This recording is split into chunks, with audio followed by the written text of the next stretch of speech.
Hi everyone, I'm Andras Horvath and my long-term test of the Kia EV4 has come to an end. I've put 14,000 kilometers on it in 6 months, so I've used it a lot and have plenty of experience.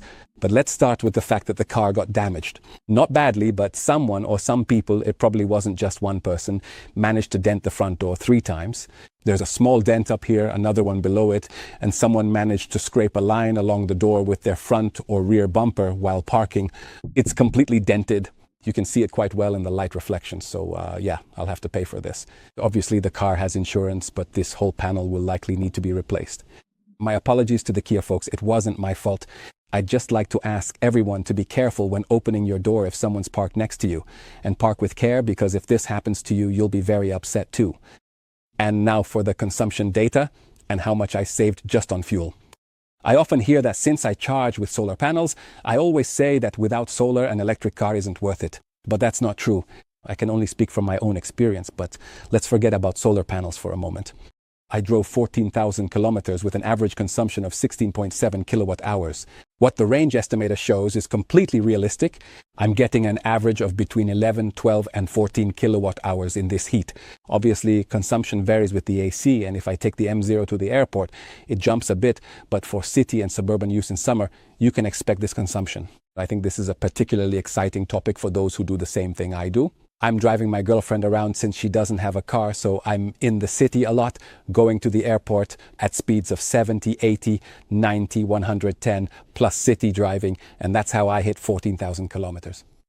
And all that without an oil change. See, in a gas car, I'd already be changing the oil at 10,000. I'm not sure exactly how much it costs. I rarely go for gas car oil changes, but you can factor that in. And I think this is where electric cars become very interesting. If someone only drives 5, 6 or 7,000 kilometers, they might not even need a car, or a small electric one would suffice. So I'll leave the math up to you. I definitely wanted to mention that. Then there's the design. Regarding the design, when I showed this car saying I got it for a long-term test from Kia, well, I didn't just get it, I actually asked for it. Because I wanted to show you a car that's a workhorse, not a Mercedes or a BMW, not an expensive car. So it's really in the Tesla Model 3 price range.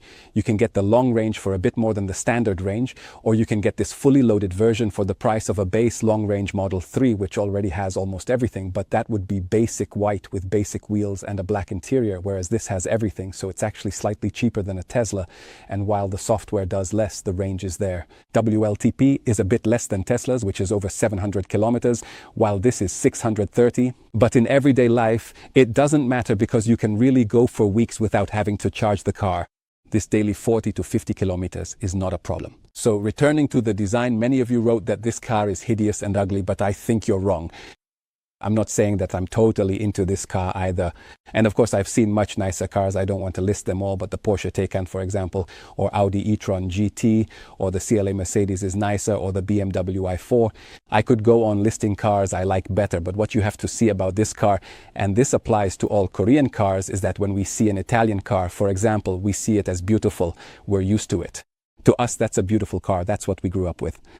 And now here are these Korean cars, which aren't ugly, just different. Maybe I could explain it like this.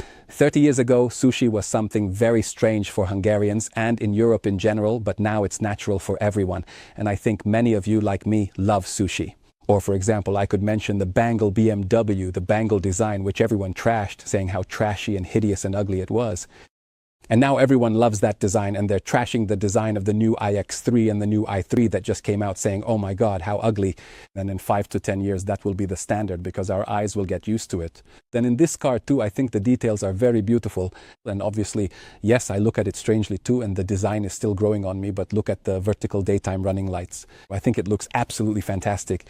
There isn't a horribly large fake grille, just this little strip, cooling at the bottom, nice little spoilers, nothing extra. The hood is curved, it has this nice little hump here, there's a crease in it here too. So if we start looking at the details, the design starts to come together. And I could say the same for Japanese cars like the Toyota Supra, which is a damn good car, but I never liked it, my eyes just couldn't adjust to it. And yes, a long hood, and I love driving it in the simulator because it's a great car, but somehow it still doesn't click. But now if I see one, I say, wow, that's a Toyota Supra, that's really cool. And with this car, I think practicality was the goal. meaning having good headroom in the back so we can fit comfortably, and it has all that. We have a pretty good trunk size. Obviously, there's a 5-door version too. I think many prefer that because it's boxier and most people like that better. By the way, many people said the rear end of this car is hideous. I actually like the rear end, that it's a sloped fastback, and the whole thing is very interesting. The taillights and the whole design language work for me. And you have to see that we need to understand and get used to this design language. This is a Korean car. It doesn't have to be like an Italian car or a German car. It's a Korean car, and if someone doesn't like it, I totally understand. I think it's also possible that we just haven't learned to read this design language yet.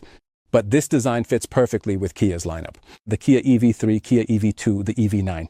They all share a similar style with this car, and I think that's totally fine. Of course, it's also fine if someone doesn't like it. I think you should see it in person because it obviously doesn't look the same on video as it does right here. And really, it's just this sloped roofline that's still a bit strange, but otherwise, I think this design is perfectly fine for a little car like this. What I can't forgive Kia for, though, is the lack of a front trunk. You can just toss the cables in the back trunk, but then they slide all over the place. I've been hearing this for 6 months now, so I never use these AC cables, but I don't usually take them out of the car because when I return it, I'm sure to forget them, and then I'd have to make an extra trip. And I think Kia has had electric platforms for long enough now that not having a front trunk is a major oversight. Just about everyone else has managed to figure this out by now. So that's definitely a downside to this car. On the other hand, the rims are very easy to clean. I really like these aero rims because they're not just plastic covers. The rim itself is well made from real aluminum, and they're incredibly easy to clean since there aren't any tiny crevices or star spoke patterns where you have to wipe every single little line. You can clean these off so easily, which is definitely a plus, and that's true for all aero rims, really.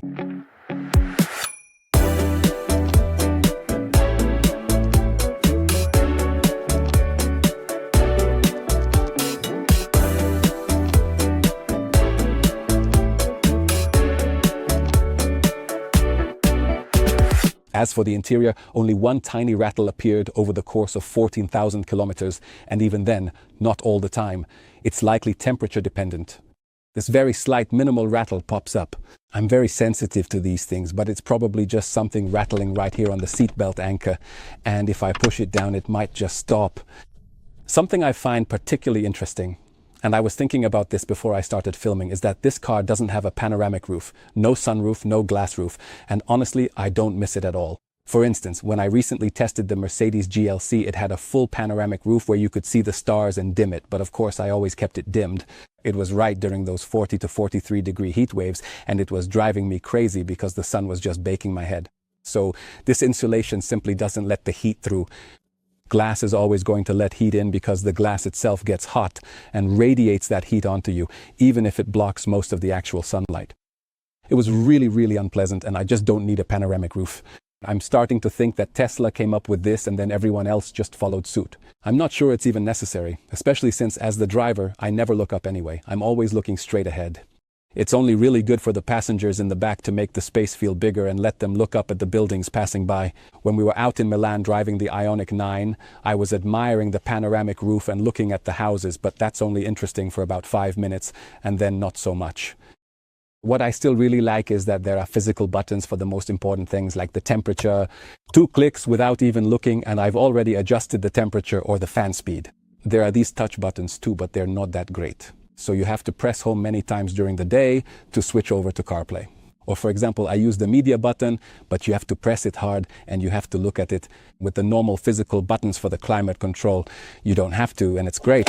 I also didn't like that you can put things in the center console, but they could have upholstered it with plush or put in some dividers because I usually throw my car keys, change, keychains, and all sorts of things in here, and they rattle and slide around. And they could have put something down here too. There's rubber here, but they could have put some extra upholstery on the sides because, for example, this upholstery is great and this fabric is very nice. It makes the car feel very cozy. It's not plastic here either, but soft touch. Here too, there's padded upholstery and fabrics. So really, from that perspective, the whole thing is great. These few little things, if this car were mine, I'd definitely get a 3D printed accessory or order one from somewhere to fix this. And honestly, besides that, there were no other problems with this car. The buttons on the steering wheel are still very good. Everything is a physical button, no piano black. Well, the wide display obviously isn't for everyone, not really for me either, because it's harder to make good software for them, but this is a newer version and it's quite usable. And I'll tell you quite honestly, in 6 months, besides the radio and CarPlay, I haven't poked around in the menu at all. Oh wait, I did press the EV button to set the car to charge to 80% or maybe 100 if I had to go further, but that's just one press, and you can even program it to the star button for instant access. It shows the battery temperature, whether it's cold, warm, or at a normal temperature. So really, that's exactly all a car's software needs to do. Obviously, I know Tesla is much better and has everything from whoopee cushions to whatever else, but basically, I think if you have CarPlay, you have everything. I always say that. The USB-C chargers are in a good spot. The bottle holder is great too, though it could be upholstered because, for example, this beautiful stainless steel bottle, listen, it can rattle in there. Car manufacturers still can't seem to put together a decent cup holder. This was a problem in the GLC as well, by the way. It should grip it somehow, or I don't know how it should be solved. And then there's one thing left, what kind of experiences I've had driving over 14,000 kilometers.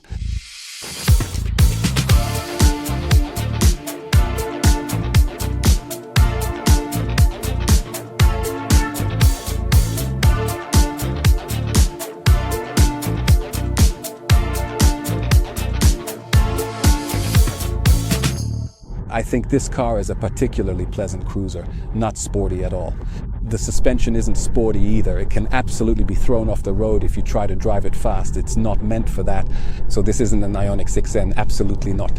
In return, the suspension isn't nearly as stiff as, say, a Tesla's, which is really great in the corners.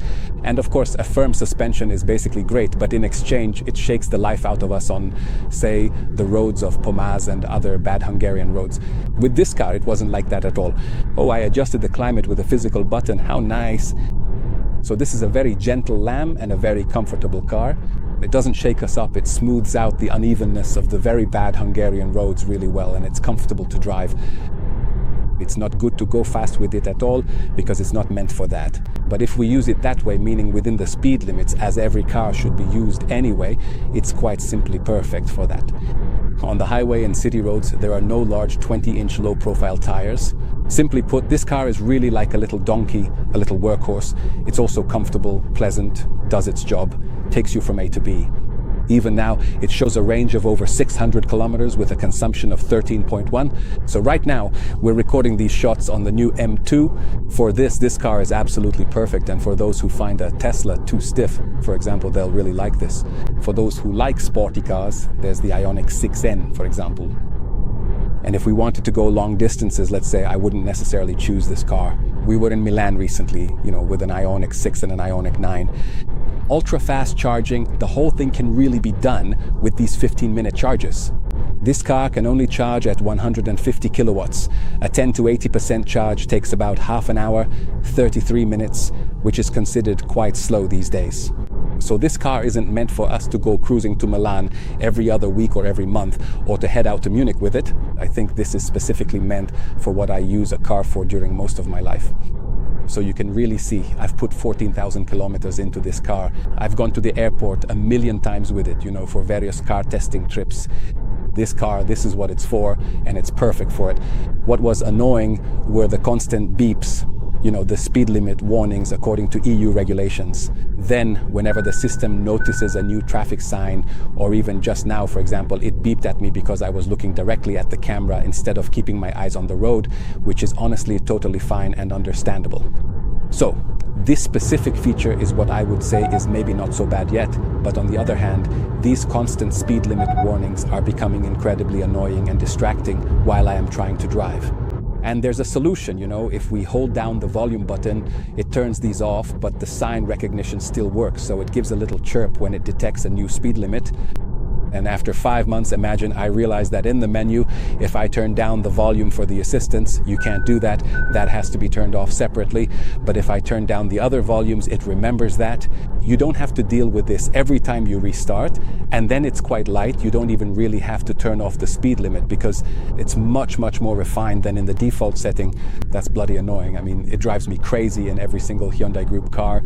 In the Ioniq 6N and the 5, the EV6, the EV4, the Ioniq 6N, but now I know. So if you buy any kind of Hyundai or Kia car like this, you have to swipe it down in the menu. It's very, very simple, and this eye monitoring thing will never be annoying again. This is also mandatory, there's nothing you can do about it. That's just how it is, unfortunately. What's also worth knowing is that there aren't any big deal sport seats in the car, nothing extra really. The leather work could be a bit more sophisticated. In fact, I'd rather get this car with cloth seats, but it's very comfortable even on long trips. There were times I sat in this car for 4, 5, 6 hours, driving here and there in city traffic jams, and no back pain at all. The seating position is great, the steering wheel grip, the mirrors are great, so really, commuting with this car is bloody good. It was very good for all 14,000 kilometers. This car, of course, isn't going to stir up any really big emotions in anyone. This isn't a sporty car, as I've said many times before, but for those who really need it for what I used it for, it'll be a perfect choice. I didn't really find any major flaws in it, honestly. Oh, maybe there was one more thing that was interesting. There's this blind spot monitor, or rather the one that watches when, for example, we're reversing out of a parking spot and a car is coming. It's called cross traffic alert, then it just slams on the brakes. And there was a situation when it saved me from a crash. I really didn't see the car coming, or maybe it was a cyclist and I would have just pulled out in front of them. But most of the time I was reversing out into, say, a traffic situation and I could have turned, but it wouldn't let me go back another half meter because it slammed on the brakes, and sometimes you'd have to floor it, but obviously you don't dare do that. And there were awkward situations from this. It's maybe too cautious in there. It's worth turning this off too, or not asking for it, or else sacrificing this so that it sometimes saves us from wrecking the car in cross traffic, for example at a Tesco or Interspar parking lot. So there are a lot of situations like this when it can really come in handy, but basically they could still tune this to be a bit smarter. Well, that was the 14,000 kilometer experience with the Kia EV4. I hope it'll be useful to many of you. I think the EV3 is also a bloody good car, and actually this one is too, so I really recommend it. Apart from these flaws I've just told you about, you can't really find fault with the car. Thank you very much for watching this episode. Kia owners, write down your experiences. See you in the next episode. This was the Kia EV4 long-term test.